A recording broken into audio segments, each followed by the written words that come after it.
Now, simple compounding just gives us a rate of increase. And I've illustrated that with a straight line. If you remember your math one, it has a slope, and that could represent the percent increase over whatever time period you consider this represents. We might think of that as a period of 3 months. Perhaps some point we'll look at the increase of the virus over 3 months, and we can just calculate how large the population of infected individuals has grown at that point. And that, as I say, is about the limit of where our minds feel comfortable with this. And if we have the number for 3 months, and we wonder what the rate was for each month in that, then we need to calculate. I see I've illustrated, say, 4 months with 4 seconds. So we make that little adjustment to fit my diagram. If we have a simple rate over 4 months, then if we want to know what the rate was monthly, if we calculate it as we compounded that period 4 times instead of doing it all in one leap, then the illustration would look something like that.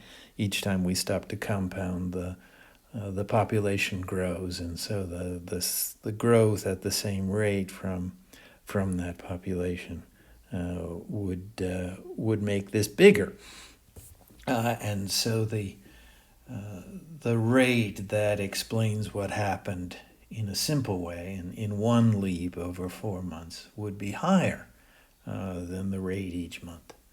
But because that was compounded, we end up in the same place. If we didn't compound, but simply took the rate for 1 month and assumed that it would hold for all 4, then we'd end up in the wrong place with something too low. And if we assumed that the monthly rate was the same as the rate for the whole 4 months, but we did compound, then we would end up with something too high. We'd have a compounding rate that didn't actually match the increase for our simple rate. But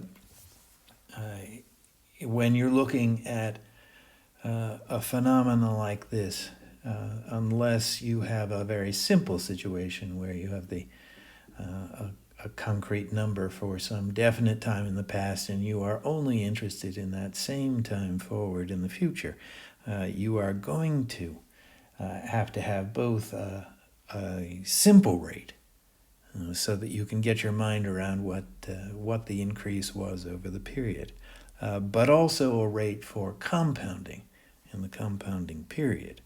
And now, for that same phenomena, if we wanted to have a similar grasp of the continual compounding, we'd have to do something like this. It's now a curve rather than segments of a line, because the slope changes every instant, because we recalculate the principal at each moment, the population at each moment, and then the utility of using that continual compounding rate is not that it solves the problem of giving us one number that will let us just understand how fast is it growing, because we'll always have the problem of needing to understand a simple rate for a whole time period, but having to calculate with a compounding rate, and our minds can't keep up with the kind of complexity of the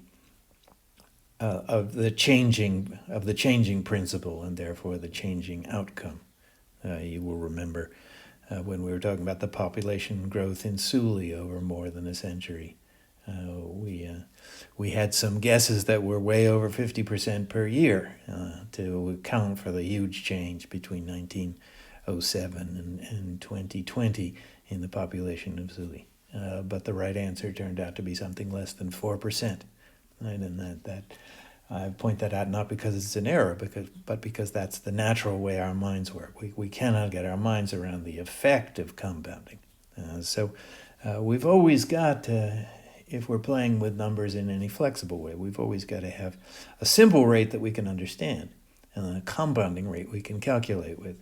And the utility of the continual compound represented by that green line, the green curve at the bottom, is that it marks a kind of limit, that the red segments, no matter how many of them there are, will never be above the blue line, and it will never dip down below the green line. And so the green line being a kind of a limit is one that can work for all. And perhaps we can get used to working with these problems enough to where our minds get some intuitive sense of what a continuous compounding rate would mean.